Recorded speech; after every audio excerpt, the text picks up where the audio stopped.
Ken Lezebnik and Michael Bryant both come back to write this episode together.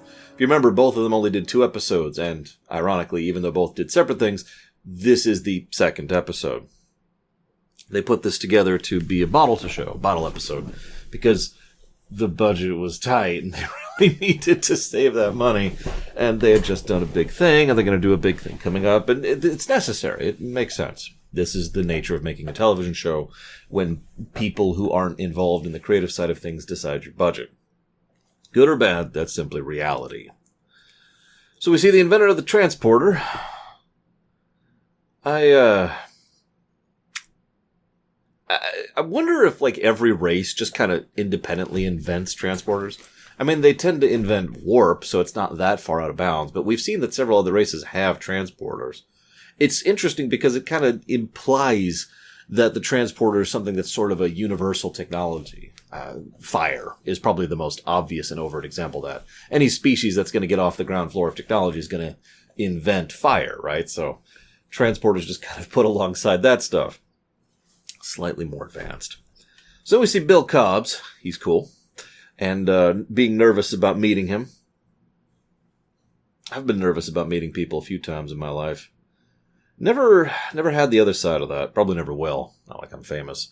But it always makes me wonder, because both sides of the equation are, well, understandable, aren't they? I actually talked about this in all places in Iron Man 2, all the way back during the MCU videos, where I was discussing Tony Stark and how you can try to keep up with being that scale of a celebrity, right? There's only so much you can do. And it's not like you want to be rude. And it's not like you want to be unkind. It's just you have a trillion things on your mind and you don't have time for every single person who shows up, right? Yeah. Anyways, this is one of the reasons why I read every comment that comes into my channel. But I do not respond to every one of them because I don't have that kind of time. I tried doing that once. That did not work out. It got out of hand very quickly. So Bill Cobbs is awesome, and he talks about we're going to have long-distance transporters and eliminate the need for starships. Okay. First and most obvious problem. No.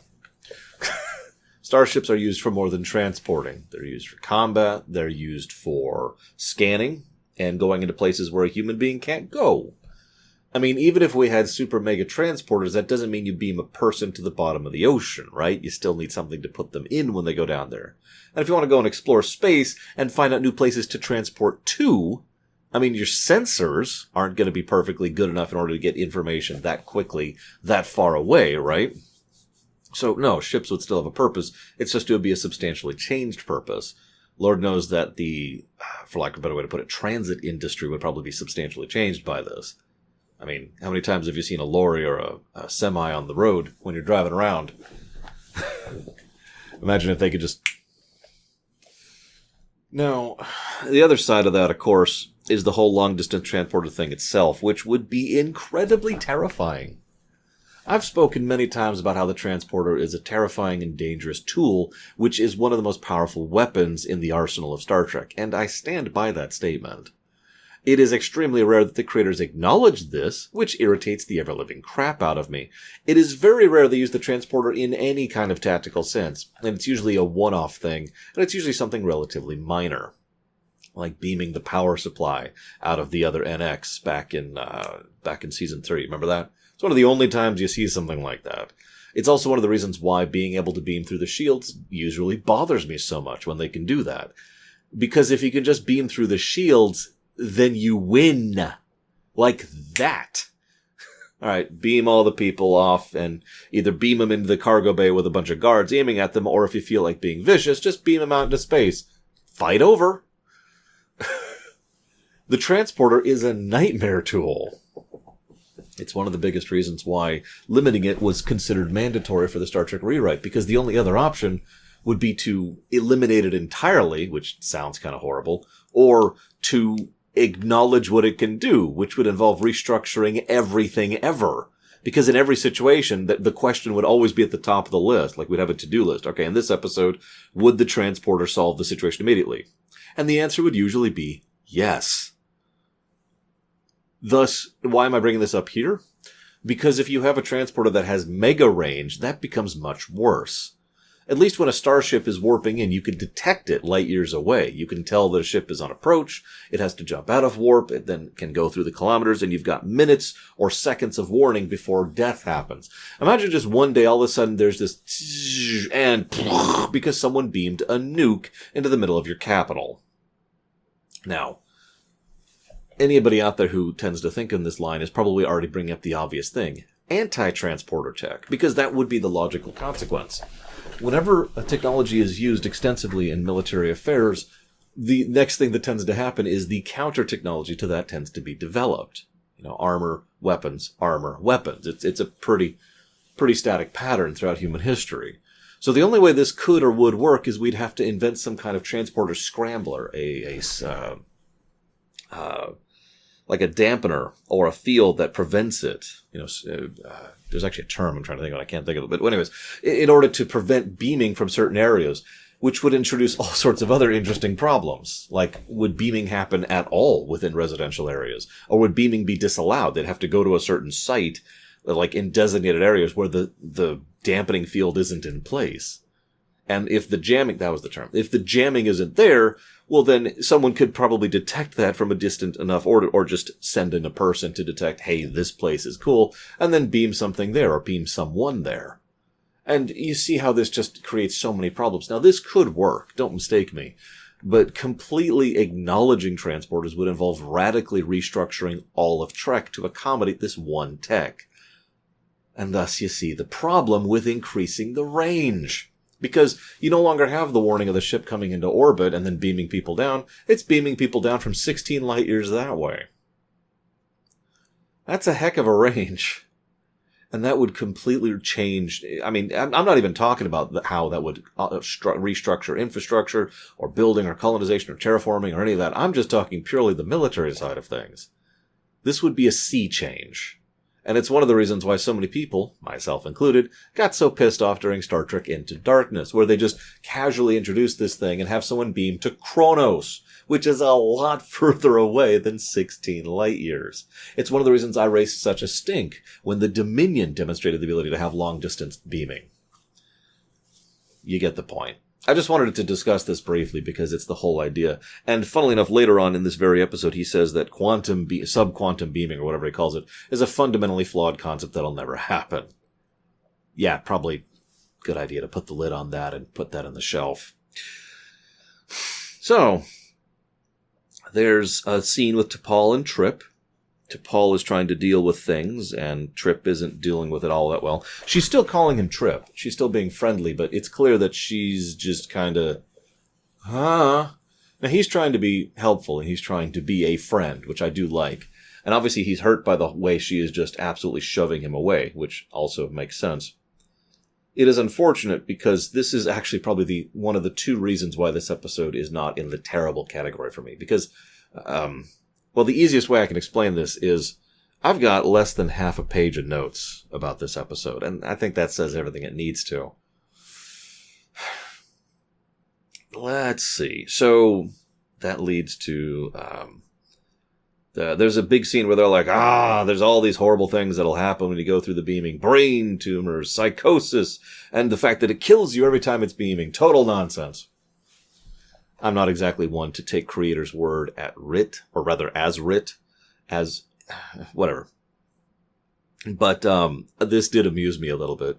People have been saying for decades that the transporter kills you every time you go through it, and no, it doesn't. Now, the reason it doesn't is because the creators have flat out said this is basically magic, just go with it. But that is something that is reestablished over and over and over and over again, and let's be completely blunt, if the transporter actually killed you every time you used it, that would be nightmarishly horrific.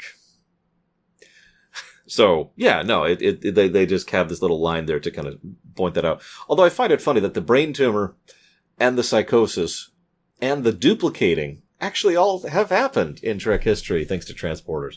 They really are a bit of a mess, aren't they, when you think about it? Useful tools, but man, they cause some problems. Anywho, so Danica doesn't toast the second time around because she knows what's coming. Danica doesn't toast the second time. Or is it Danica? Oh god, I can't even see my own thing. The woman. She doesn't toast the second time. And then we find out that he's going to start digging his heels in. No, I want to be the one to work on the converter. He does an interesting tactic. First, he applies to his authority. I have full access to this ship, thanks to Starfleet Command, and I prefer to do things myself. Don't worry, I got this. And then he immediately tries to distract by segueing into something on a more friendly note. It's actually a pretty common topic. Like, if I was to start talking about something really dark and heavy, like children who are starving and don't have the ability to feed themselves, for example. And then I was like, when I was younger, back in 6th or 7th grade, I made this little cardboard cutout because I was practicing my drawing and I wanted to figure out how to draw. This is Nightman for Mega Man 6 specifically. And you just kind of do this little smooth segue. Yes, I pulled this out just for this. Yes, this is actually a real thing from 6th or 7th grade. You may have noticed I do this pretty often. In fact, I do this in real life. Not to try and manipulate anyone, though, which is what he's doing. He's trying to change the subject. Me, I do that to try and bring the tone down a little bit, kind of break the ice, break the tension. When you talk about heavy topics a lot, it's helpful to have something like that. There's a gentleman I knew who used to keep a dog on hand and it would specifically be like, all right, let's hit something heavy. Let's hit something serious. Let's go over and pet the dog for a bit. Give him a moment to get a breather, emotionally degauze a second, scritch, scritch, scritch. I mean, I've got dive here. Some, I don't know if you can really see that. I'm trying to see my preview monitor over there. You get the idea. He pulls that trick. 10 minutes in, we find out about Quinn. They've hinted at it before now, but we find out that's why they're here. And then we find out about the damage to Erickson's back, which is implied to be because of transport accidents. And then we have a horror section. And then the death of a crewman. Now, I was going to complain because this felt like a red shirt death, but actually they don't do this terribly. The death of this one crewman is something that they bang on constantly for almost the entire rest of the episode. And it's something that is a huge point of contention for basically everyone. So, for once, no, this actually isn't a red shirt. This is just them killing off a crew member in order to try and show something. And this is when my notes stop. Because I just stopped having things to talk about. A little over 20 minutes in, he decides to finally go ahead and be honest and actually tell Archer what's going on. Archer then goes along with it, which leads to some fake and artificial drama between him and Tucker. And then there's some Archer yelling because Archer's very yelly, and then blah, blah, blah, blah, blah. Then they go through with it. They nearly die, but they get the information they need. They try to bring Quinn back. It's really, really boring. And that's kind of the problem, I think. I think the writers knew this walking into this. This is one of those episodes that the creators didn't care for. And I always look at that with an upraised eyebrow, because usually I disagree with the creators on their own episodes. But in this case, this is just meh. This is a rumination. There's nothing here. There's no substance.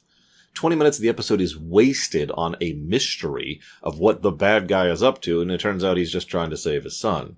And there's no reason for that other than to artificially escalate the drama between the crew members towards the latter half of the episode. I guarantee you if he'd been honest from word go, this would have just moved smoothly and they would have been actually go through it. The catch there is there wouldn't be much drama. And yet, as we've already seen with the episode Home, that's not necessarily a bad thing. They don't need the threat of the week, they don't need the death of a crewman, and they don't need this to be some big thing. This could just be a budget-saving episode in the middle of the season to try and give everyone a moment to breathe before we move on to the next arc, which is a big arc, it's worth noting. Not next week. Next week's another filler episode. Once again, filler is not necessarily bad, but this is. I did have one thing to comment on. There's a bit where Archer says, before I went to my first flight training test, my dad gave me a piece of advice, and I was like, wait. And I was so bored, I decided to look up some figures and numbers. So, his dad, as has been repeated multiple times, had Clark's disease, a mental degenerative disease which caused hallucinations and the fact that he didn't even recognize his family members at several points in time.